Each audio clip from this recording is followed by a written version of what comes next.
신약성경 디모데후서 2장 1절부터 13절입니다. 내 아들아, 그러므로 너는 그리스도 예수 안에 있는 은혜 가운데서 강하고 또 내가 많은 증인 앞에서 내게 들은 말을 충성된 사람들에게 부탁하라. 그들이 또 다른 사람들을 가르칠 수 있으리라. 너는 그리스도 예수의 좋은 병사로 나와 함께 고난을 받으라. 병사로 복무하는 자는 자기 생활에 얽매이는 자가 하나도 없나니 이는 병사로 모집한 자를 기쁘게 하려 함이라. 경기하는 자가 법대로 경기하지 아니하면 승리자의 관을 얻지 못할 것이며 수고하는 농부가 곡식을 먼저 받는 것이 마땅하니라. 내가 말하는 것을 생각해보라. 주께서 범사에 내게 총명을 주시리라. 내가 전한 복음대로 다윗의 씨로 죽은 자 가운데서 다시 살아나신 예수 그리스도를 기억하라. 복음으로 말미암아 내가 죄인과 같이 매이는 데까지 고난을 받았으나 하나님의 말씀은 매이지 아니하니라. 그러므로 내가 택함 받은 자들을 위하여 모든 것을 참음은 그들도 그리스도 예수 안에 있는 구원을 영원한 영광과 함께 받게 하려 함이라. 미쁘다 이 말이여, 우리가 주와 함께 죽었으면 또한 함께 살 것이요 참으면 또한 함께 왕노릇할 것이요 우리가 주를 부인하면 주도 우리를 부인하실 것이라. 우리는 미쁨이 없을지라도 주는 항상 미쁘시니 자기를 부인하실 수 없으시리라. 아멘. 오늘 말씀 디모데후서 2장 1절부터 13절 말씀입니다. 오늘 말씀 바울이 사역자의 양성을 통해 복음 사역이 이어질 것을 이야기하고 또 충성된 복음 사역자의 자세가 어떠한가, 그리고 그들이 본받아야 할 모습, 즉 인내의 모범과 확실한 장래의 영광에 대해서 이야기하는 것이 바로 오늘 말씀입니다. 먼저 1, 2절에서 바울은 디모데에게 사역자들을 양성해서 복음 사역을 이어서 이어가라 이야기합니다. 3절부터 6절은 사역자 양성 지침인 목회자 디모데 자신을 위한 모습으로 사역자의 자세가 어떤 것인가, 일꾼의 자세가 어떤 것인가 이야기하면서 세 가지의 비유를 들어서 이야기합니다. 좋은 군사, 경비하는 사람, 수고하는 농부의 비유를 통해서 이야기하고 있습니다. 여기서 좋은 군사의 비유는 주의 일꾼은 이 세상의 삶에 얽매여서는 안 되고 또 하나님 나라를 위해서 주의 명령에 절대 복종하는 그러한 삶을 살아야 한다 이야기합니다. 그리고 경기하는 자는 마땅히 주께서 가르친 진리의 말씀에 따라 살아야 한다라는 것을 이야기하고, 수고하는 농부의 비유는 사역의 결실을 맺기까지 성실함으로 사역을 수행해야 한다라는 것을 이야기해 주고 있습니다. 또 7절은 이런 바울의 교훈을 깊이 숙고할 것을 이야기하면서 8절부터 10절은 충성된 복음사역, 그리스도의 일꾼이 되기 위해서 인내하는 모습이 필수적이다. 인내의 결과야 영광에 이르게 된다라는 것을 강조하고 이야기하고 있습니다. 또 그 안에서 고난을 받을 수밖에 없는 일꾼들에게 위로와 확신을 심어주고 있습니다. 마지막으로 11절부터 13절 말씀은 인내한 자가 장차 누리게 될 영광, 곧 예수님의 부활에 동참하고 예수님과 함께 세상을 다스리는 것이다 이야기합니다. 바울은 이것을 주의 신실함에 근거해서 확신하며 강조하고 있습니다. 이렇게 오늘 말씀 간단하게 봤을 때 이 말씀을 통해서 바울은 그리스도의 일꾼에 대해서 분명하게 이야기합니다. 그러면 바울이 말하는 이런 그리스도의 일꾼이 되려면 어떤 모습이 필요할까? 오늘 말씀을 통해서 진정한 하나님의 일꾼, 그리스도의 일꾼이 되려면 어떠해야 될까? 먼저 생각해 볼 수 있는 것은 그리스도인이 일꾼이 되려면 은혜를 알아야 한다라는 이야기입니다. 우리에게 주어진 하나님의 은혜, 이 그리스도 예수께서 우리에게 주신 그 은혜를 아는 자가 진정한 진실된 그리스도의 일꾼이 될 수 있다라는 이야기입니다. 1절 말씀을 보면 내 아들아 그러므로 너는 그리스도 예수 안에 있는 은혜 가운데서 강하고 이렇게 말합니다. 여기서 바울은 디모데를 향해서 내 아들아 라고 부르고 있습니다. 알다시피 당시는 바울의 사형 집행을 앞둔 때였습니다. 이 모습은 이방인들을 위해 그리스도의 일꾼으로 활동했던 큰 지도자가 이 세상에서 자취를 감추게 된다라는 것을 이야기합니다. 신앙의 바른 교훈을 가르쳐주고 용기를 불어넣어주고 격려해주던 그러한 지도자가 사라진다라는 것은 결코 사소한 일이 아닙니다. 신앙적으로나 사역적으로나 매우 큰 혼란이 올 수도 있는 그런 모습입니다. 우리들에게도 이런 모습이 있습니다. 정말 목회자로서 의지했던 하나님의 사람이 갑작스럽게 이렇게 하나님의 곁으로 가는 그런 일들이 우리 주변에 일어나고 있습니다.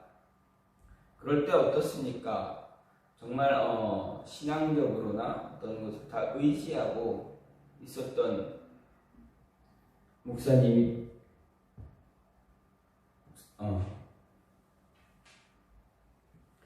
그럴 때 그런 목사님이 갑자기 돌아가신다던가 하면 참 어려운 그런 모습을 갖게 됩니다.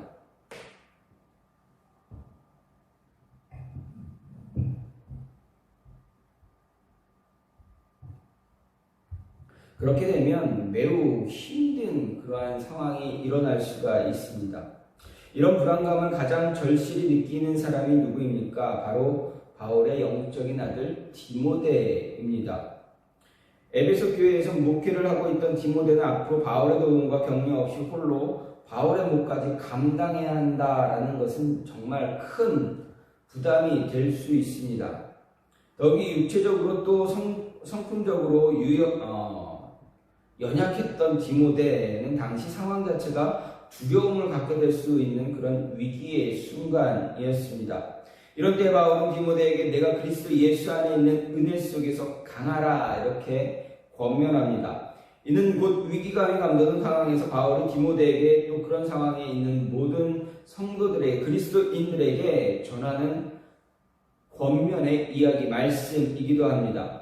신앙의 위기가 찾아오지 않으면 좋겠지만 때때로 현실은 우리의 신앙을 마구 흔들어 놓을 때가 참 많이 있다라는 이야기입니다.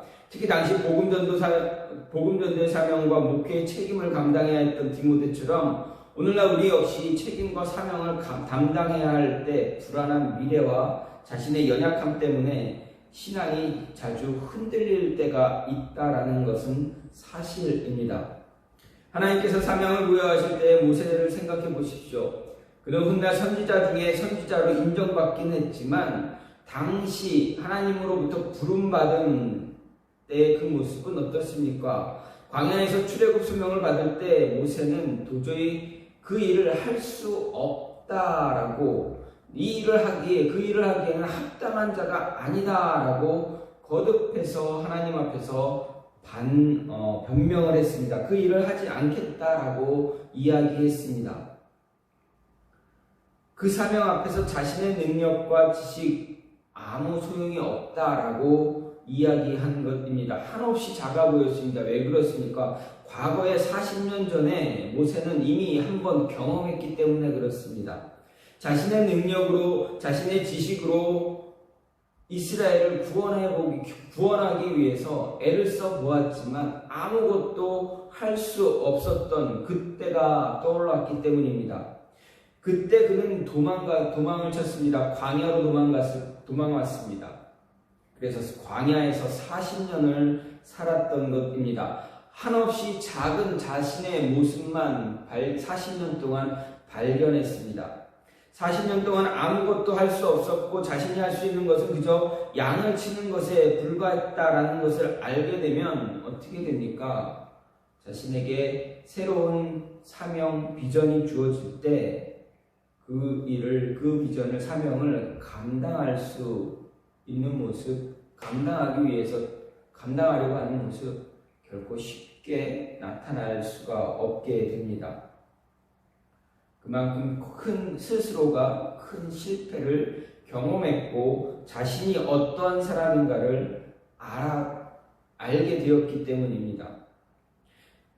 우리가 잘 아는 사사 기드온도 마찬가지입니다. 하나님의 사자가 그를 불렀습니다. 그때 기드온 역시도 마찬가지였습니다. 두려워서 떨었습니다.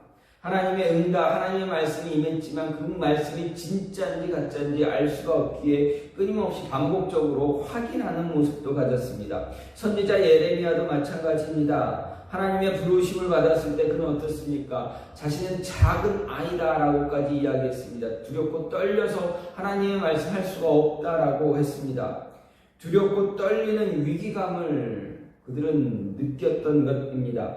우리에게도 하나님 말씀을 살려고 했을 때 믿음을 지키지 못하게 하는 위기가 찾아온 적 분명하게 있습니다. 이것이 하나님의 뜻임을 분명히 알지만 주변 상황과 문제가 자신보다 더 거대하게 보일 때가 참 많습니다.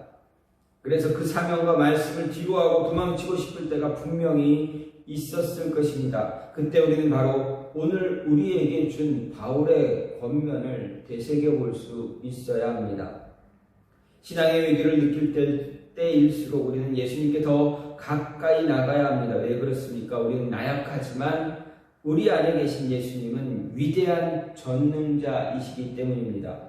때문에 그리스도 예수 안에 있으면 우리는 더 이상 겁날 것이 없습니다. 따라서 넉넉히 이길 힘을 주시는 예수님의 은혜 속에 잠겨 있어야 합니다. 하나님의 힘은 모든 일에 부족함이 없이 충분하고 강한 힘입니다. 그 힘은 죽음을 포함해서 모든 것을 이겨낼 수 있고 실제로도 이기고 남습니다.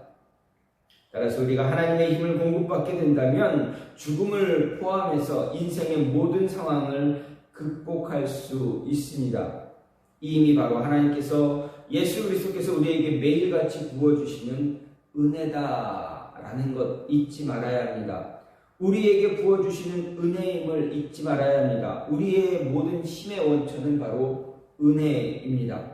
이 은혜를 체험하고 아는 자만이 주어진 일을 온전히 감당할 수 있다라는 것 잊지 말아야 합니다. 뿐만 아니라 하나님은 이 은혜를 아는 자에게 더 큰 은혜를 부어주십니다.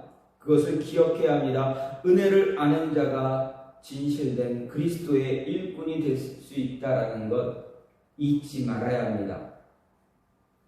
또한 그리스도의 일꾼이 되려면 어떻게 됩니까? 오늘 말씀에서 바울은 세 가지의 비유를 했습니다. 좋은 군사, 그리고 경기하는 자, 농부, 수고하는 좋은 농부에 관한 비유했습니다. 그 가운데 농부의 마음을 가져야 한다라는 것을 생각할 수가 있습니다. 좋은 군사의 모습도 필요하고 경기하는 자의 모습도 필요하지만 농부의 수고하는 농부의 마음을 갖는 것이 그리스도의 일꾼이 되기 위해서 더 필요할 수 있다라는 것입니다. 6절을 보면 수고하는 농부가 곡식을 먼저 받는 것이 마땅하다라고 바울은 말합니다. 바울은 그리스도의 일꾼에 대해서 말하면서 세 가지 비유, 좀 전에도 말씀드렸듯이 좋은 군사, 경기하는 자, 수고하는 농부를 이야기했습니다.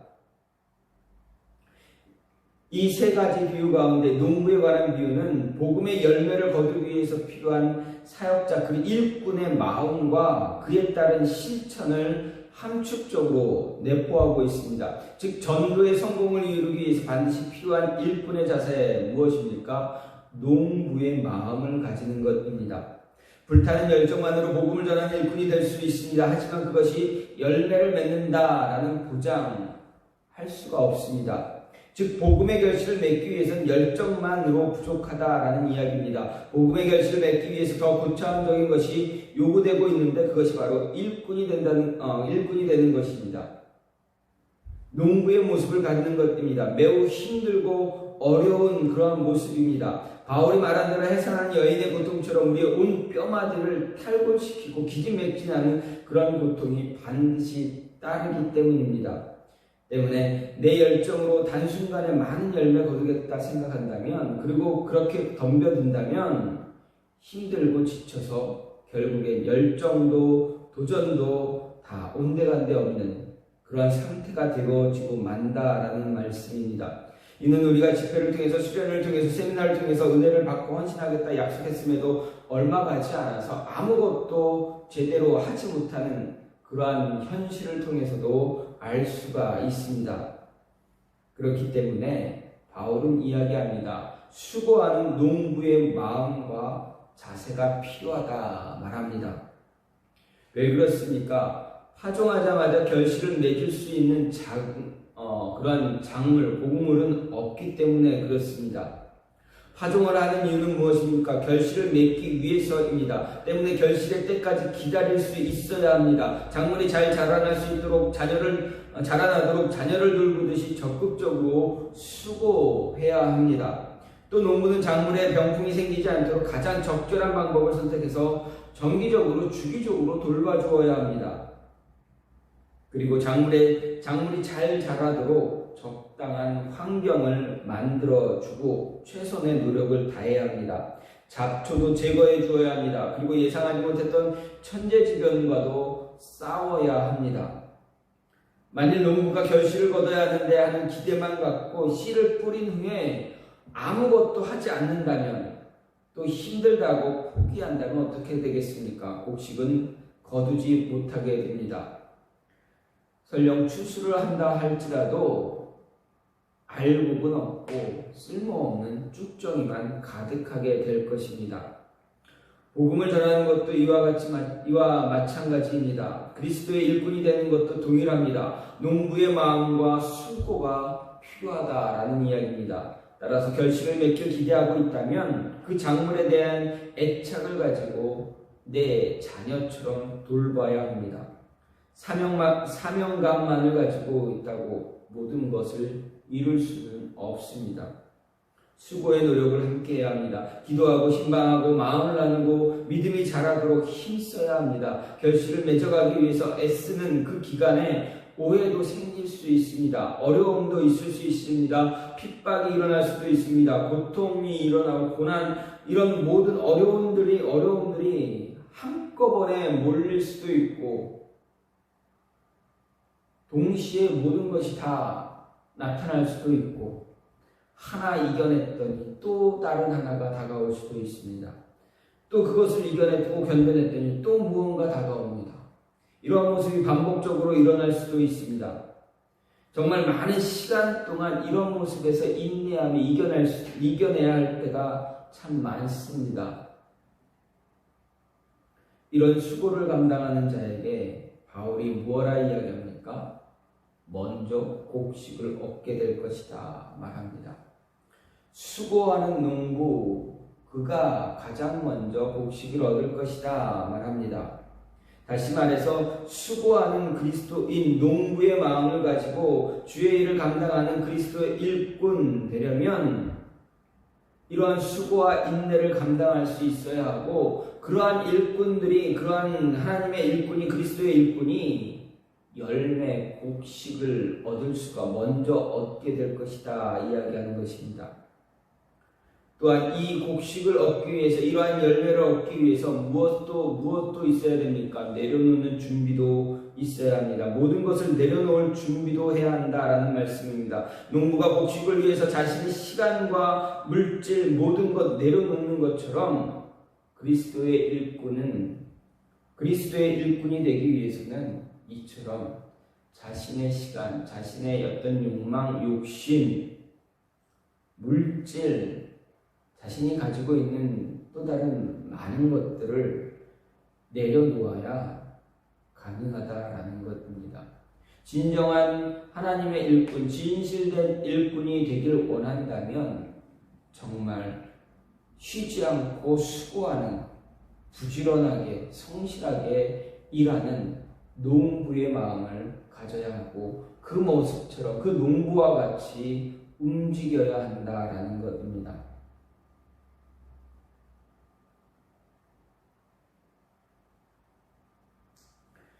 또한 그리스도의 일꾼이 되기 위해서는 무엇입니까? 신앙의 원칙을 적용할 줄 알아야 합니다.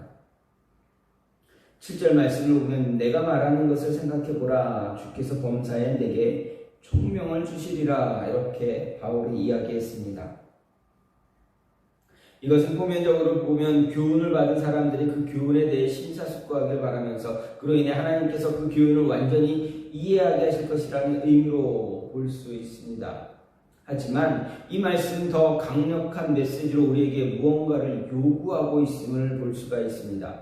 우리가 여기서 주목해야 할 것은 바로 범사에라는 단어입니다. 이 범사에라는 단어를 다른 말로 한다면 모든 상황과 모든 일이라고 이야기할 수가 있습니다. 따라서 당시의 상황과 접목시킨다면 더 구체적인 의미가 나타나기도 합니다. 당시 상황은 로마가 기독교를 제국의 역모자로 몰아 심한 박해를 하던 그런 때였습니다. 믿음을 갖고 있다는 것만으로도 사자의 밥이 되거나 화형을 당하는 등 핍박을 당해야만 했던 그러한 시기였습니다. 누가 언제 어떻게 핍박과 죽임을 당할지 모르는 그런 상황이었습니다. 디모데도 이런 위험에 처해 있는 그런 모습입니다. 예외가 아니었습니다. 앞으로의 인생에서 디모데 역시 복음이 전파되는 것을 막는 세력의 직간접적인 공격으로 인해서 복음의 일꾼임을 잊고 싶고 믿음을 포기하고 싶은 상황이 생길지도 모르는 일입니다. 성도라면, 그리스도인이라면 신앙의 항해에 폭풍이 치고 바람이 세차게 불 때가 있기 마련입니다. 끊임없이 어려움들이 다가오고 정말 태풍처럼 무언가 몰아칠 때가 있다라는 것입니다. 바울은 이런 역경과 고난에 직면할 가능성이 많을 때일수록 복음을 위한 자가 갖추어야 할 마음과 태도를 생각하라 이야기한 것입니다.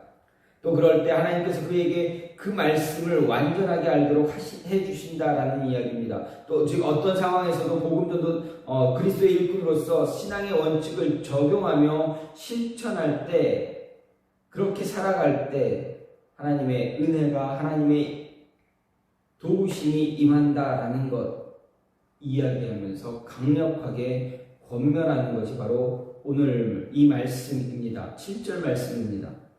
그리고 이 말씀은 신앙의 원칙을 따라 살아야 하는 우리에게도 동일한 도전을 주는 말씀입니다. 우리는 현실 속에서 우리의 편리에 따라 하나님의 말씀과 세상의 원리를 이중적으로 적용할 때가 참 많습니다. 말씀을 대할 때면 감동받고 지식을 쌓아가지만 삶에 있어서 실천하려고 할 때 어떻습니까? 힘들어합니다. 실천적인 삶에 있어서 사고방식도 행동도 예전과 그대로일 때가 참 많다라는 것입니다. 새 사람의 옷을 입어야 하는 에도 불구하고 옛사람의 모습을 벗어버리지 못하는, 제거하지는 못하는 그런 모습 참 많다라는 것입니다. 또 그렇지 않더라도 내게 불이익이 돌아오는 긴박한 상황이 전개되면 어떻습니까? 예수님의 말씀의 가르침은 뒤로 한 채 불이익만 면해보자, 이렇게 생활하고 있기도 하다라는 것입니다. 이런 모습이 우리 안에 있는지 있지는 않은지 우리는 생각해 볼 수 있어야 합니다. 따라서 우리는 우리에게 주어진 말씀대로 살아야 합니다. 우리가 배우고 말씀에 의해 정해진 그 신앙 안에서 세운 원칙, 그 세운 원칙대로 살아가고 삶에 적용해야 한다라는 이야기입니다. 이 원칙을 고수함으로 인해서 개인적으로 불이익을 당할지라도 모든 상황에서 이 원칙을 적용하며 살아야 합니다. 그래야 진실된 그리스도의 일꾼이 되어갈 수가 있습니다. 불이익이 있다고 해서 정해놓은, 자신이 정한, 또 말씀이 말하는, 가르쳐주는 그 신앙의 원칙 무시하며 살아간다면 정말 그리스도인다운 삶을 살아갈 수 없게 됩니다. 그리스도인이라 말할 수가 없게 됩니다. 성경의 말씀을 내가 편한 대로 적용하며 내가 원하는 대로 변형시켜가며 내가 복음을 만들어 써내려가며 살아가게 된다라는 것입니다. 그렇게 된다면 때에 따라 말씀은 변형될 것이고 우리는 말씀을 변질시켜가며 살아가게 되는, 그래서 줏대도 없는 그런 신앙의 사람, 믿지 않는 자들보다 못한 그런 무질서하고 부정직한 사람이 되어버릴 것입니다. 진정한 그리스도인이 일꾼이 되길 원한다면 말씀을 통한 바른 신앙의 기준을 세우고 그 기준을, 그 원칙을 모든 상황에, 우리 삶의 모든 상황에 바르게 적용하며 살아가는 자가 되어야 합니다.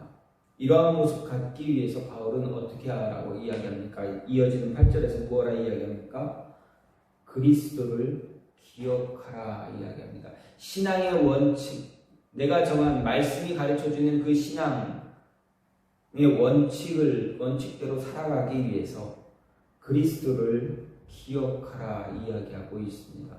왜 그리스도를 기억하면 됩니까? 왜 그리스도를 기억해야 신앙의 원칙대로 살아갈 수가 있습니까? 바로 복음의 진수가 예수 그리스도이기 때문입니다. 성경이 말하는 복음의 진리가,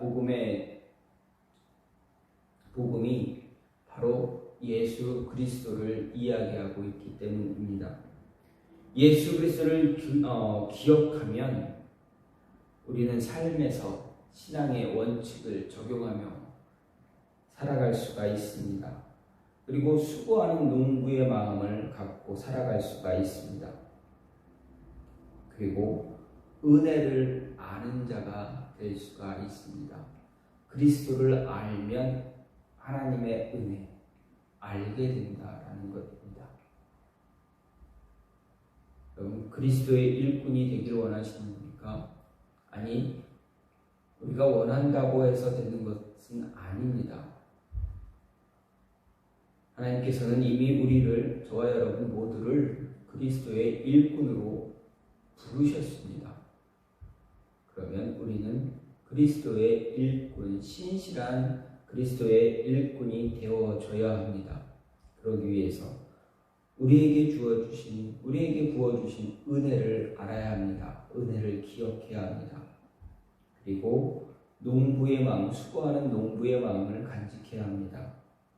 그리고 말씀이 이야기하는, 말씀이 가르쳐주는 신앙의 원칙을 삶에 잘 적용하면서 예수 그리스도를 기억하며 살아가야 합니다. 이 모습이 저와 여러분 안에 늘, 매일, 매 순간 나타나기를 간절히 소망합니다. 그래서 진실된 그리스도인이 되시기를, 그리스도의 일꾼이 되시기를 간절히 소망합니다. 이 시간 같이 기도하기 원하는 것은, 하나님, 우리로 하여금 그리스도의 진실된 일꾼으로 불러주셨사오니 우리에게 주신 그 은혜를 은혜로 받아들이며 은혜로 알 수 있는 자들 되게 해달라고, 그리스도의 은혜를 우리가 아는 자가 되게 해달라고, 그래서 수고하는 농부의 마음을 가지고 주의 일을 감당할 수 있게 해달라고, 우리 신앙의 원칙을 잘 세워진 신앙의 원칙을 잘 붙잡고 따라가는 그러한 하나님의 자녀들 될 수 있게 해달라고 이 시간 같이